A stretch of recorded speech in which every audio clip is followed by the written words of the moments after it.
Well, President Donald Trump just finished up with British Prime Minister Keir Starmer there at the White House. And joining me from the White House right now is CBN senior White House correspondent Wright. Kelly, thanks for being here. Hey, Dan, thank you for having me. Very important day that took place here today. Yeah, so tell me, I know they covered a lot of ground. I know Ukraine was a big topic of interest, but just give me the overview here. What went on?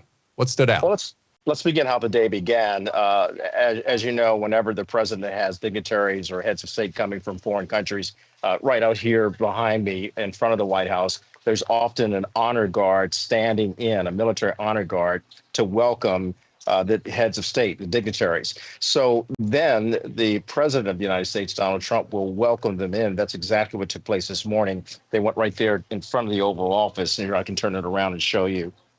So, in fact, let me get, sorry about the finger. Go ahead. Move around a little bit here and show you the lay of the land at the White House. This is behind the scenes that people don't often get. So right there, over my shoulder, is exactly where Keir Starmer, the British Prime Minister, met with President Donald Trump. He welcomes him, takes him inside, and then inside the Oval Office, they had a meeting with the members of the media. And at that time, the President of the United States gave an open welcome to a friend of this nation, a friend of the president personally. They've known each other for a number of years. This is not the first time that they've met. And here's how the president greeted Prime Minister Keir Starmer. It is my pleasure to bring from His Majesty the King a letter. He sends his best wishes and his regards, of course, but he also asked me to bear this letter and bring it to you. It's an invitation for a second state visit. This is really special. This has never happened before. This is unprecedented. And I think that just symbolises the strength of the relationship between us.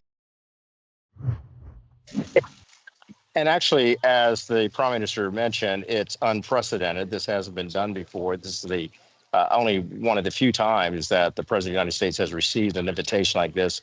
And he stated that he and First Lady Melania Trump will be eager to accept it and join with the Prime Minister and his wife and meet with the King of the UK, King Charles. So all of this is taking place, and then the men got down to talking business, Dan. They talked about, as you mentioned, Ukraine. They spoke about Israel. And I just came from the East Room briefing where they had a news briefing and talked about all the substantive things that they're going to do. They even talked about fair trade, reciprocal trade, and tariffs. Dan? Yeah, it's, look, a lot of the sense you get a lot of times in the mainstream media, Kelly, is sort of this, Trump is just enraging everyone across the country, and he's enraging all of these different foreign leaders. And then you see them meet, and it always seems to be cordial, and it seems to be pleasant, and it doesn't seem to be overly adversarial. Obviously, each side has their own points, and they're going to stand their ground on certain things. But it seemed to be generally positive. Was that what you got from that too? Overall, that I would say is the consensus. It was a positive meeting, as I stated, between two friends, two friendly nations that have been allies for many, many years. The President of the United States going so far as to say that the bust of Winston Churchill is in its proper place inside the Oval Office. That meant a great deal to Prime Minister Keir Starmer. And you talked about differences. We saw some of the differences with the president and his meeting with the president of France. But again, finding that common ground and that common bond to stand together as two friendly nations.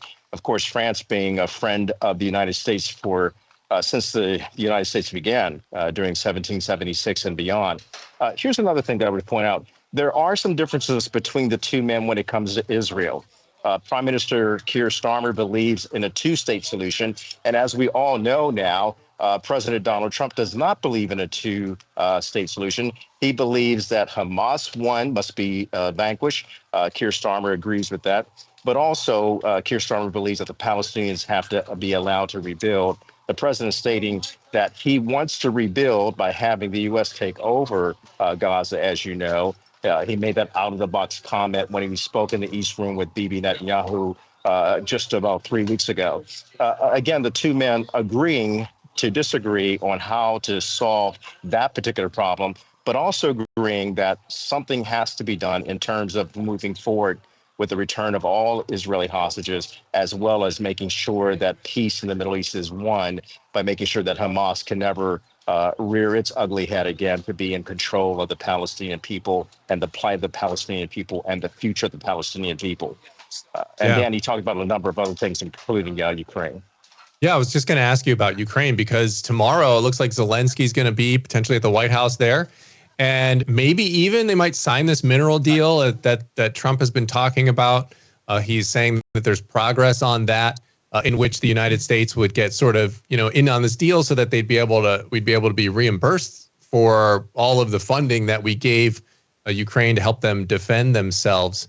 So what have you heard, and what do you expect to see? And well, first of all, what did they talk about today as far as Ukraine?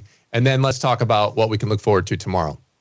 All right, so today the president again reiterating, along with Keir Starmer, that they have to find peace in the Ukraine situation and making sure that they can deal with Russia. Here's the rub, though. Can they trust Russian President Vladimir Putin in going forward? And there was the question asked, will Prime Minister Keir Starmer, the UK, as well as the EU, receive the backstop support, meaning the U.S. security that is so needed to make sure that whatever a deal they agree to and whatever they do to get negotiations done and peace on the table, can they trust Vladimir Putin to honor that? Can it be an ironclad deal so that later on down the road in the future, Vladimir Putin will not turn around and scuttle that deal by acts of aggression? And Keir Starmer and other members of the EU, as well as other NATO forces, wanting the United States to be able to provide some security backdrop. The main thing to the president of the United States right now is that he believes that there will be no violation if they can agree to a deal, that he trusts Putin. And I guess that's because of the art of the deal, how the president has been dealing with Putin. And he has some belief that Putin can be trusted in making sure that he holds true to whatever deal they come up with. Again, this is still being worked out. It can't be worked out in the media. It's got to be worked out behind closed doors. That's what they're doing. The president putting it on the table that when he signs a mineral deal with Volodymyr Zelensky of Ukraine, that will be part and parcel of getting to that security backdrop. We don't know what that would look like. We have to wait for the president of the United States and his team to decide on that. But we do know that his special envoy, Steve Witkoff, has been dealing with this, as well as Secretary of State Marco Rubio and Vice President J.D. Vance.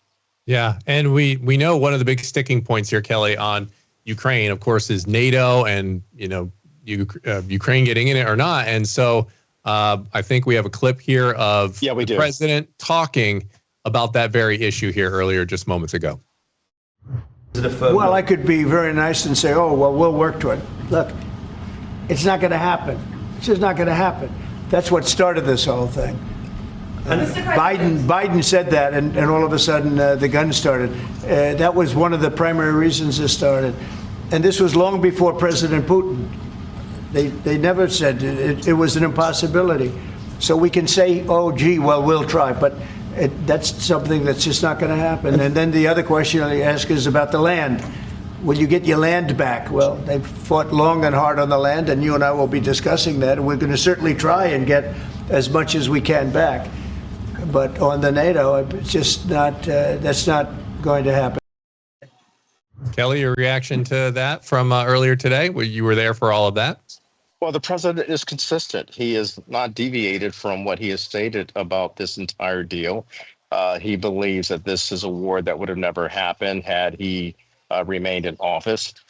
He has stated, and many people have heard him state, that he believes that the past 4 years that President Joe Biden made some terrible blunders on foreign policy, including, as the president stated, Afghanistan, also Ukraine, also October 7th.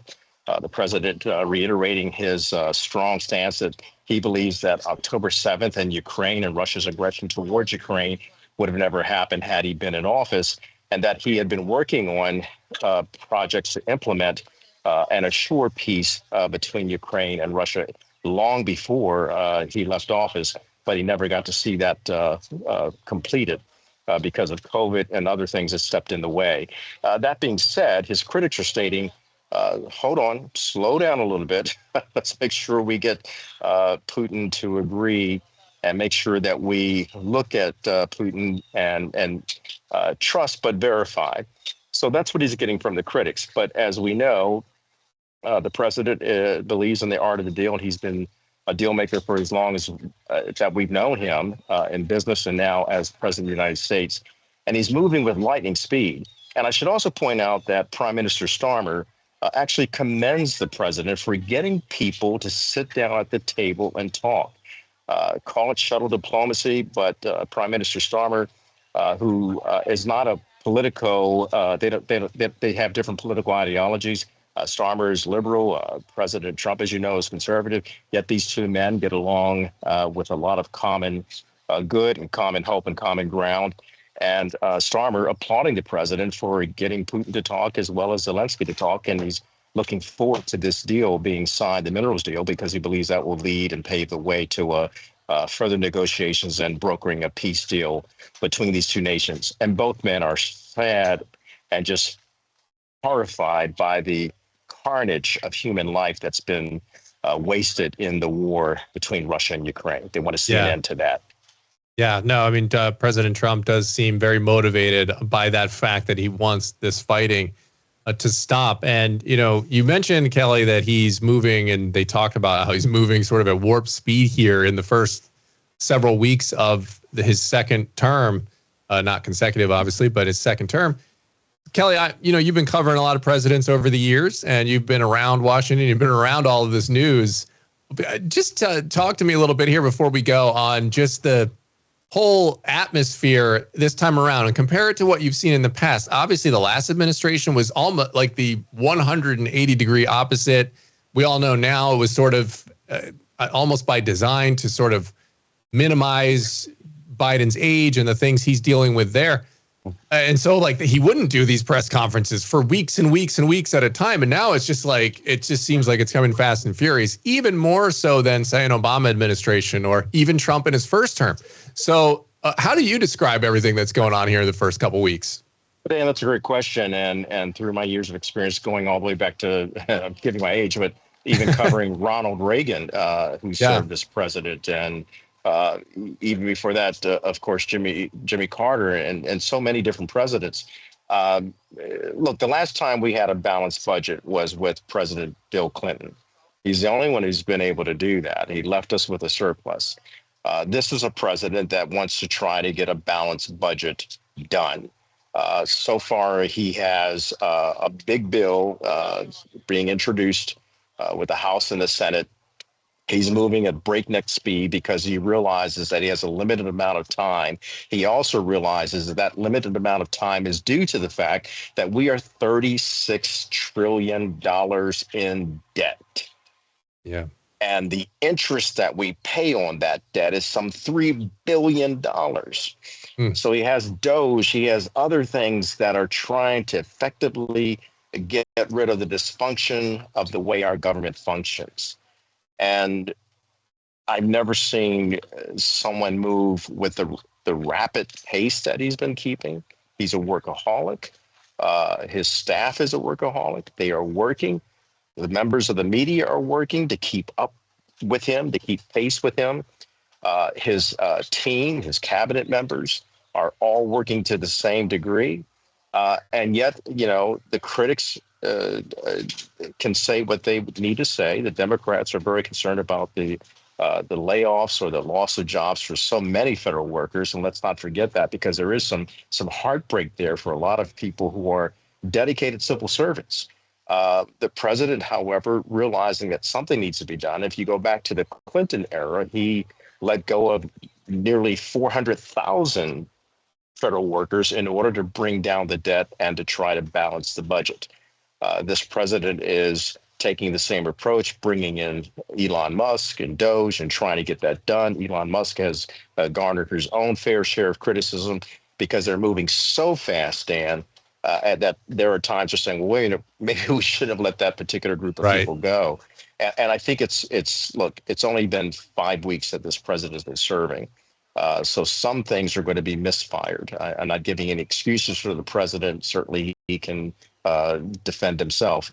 But I also believe that we're at a point in time right now that the country's at an inflection point, and this president and his cabinet and the members of Congress that he has working with him want to see something get done in order to find a way to bring down that debt, restore America's prosperity, as well as our national security and our global dominance. Let's see what happens. Will the tariffs work? Will DOGE work?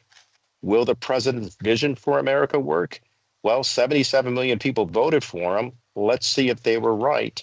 And those are fair questions to ask.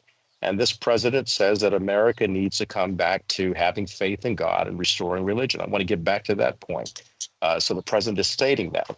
So what might that look like if the country can coalesce behind that? We have squabbles to do. We're imperfect country, we're imperfect people, but the Constitution talks about in order to form a more perfect union. So it's a work in progress. And 5 weeks in, we will see long term, in the very near future, what this president's presidency will look like. But it's historic. That I can tell you, it's historic.